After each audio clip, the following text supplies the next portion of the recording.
Hey folks, it's Celia Vucolo, Stewardship Project Coordinator for New Jersey Audubon, and I'm here today to talk to you about how to manage grassland habitat for birds.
April 1st to July 15th is the peak nesting season for grassland birds in New Jersey.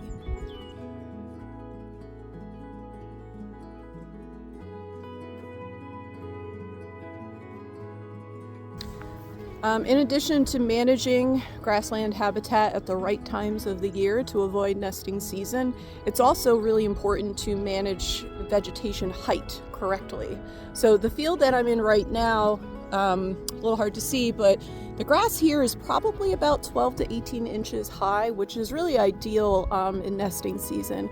Now, when I work with farmers that are interested in managing their habitat for grassland birds, I usually say, not to cut shorter than 6 to 8 inches, and most brush hogs, that's about as short as they go anyway. 10 to 12 inches is even better, and of course just letting a full field grow up to its maximum height is even better.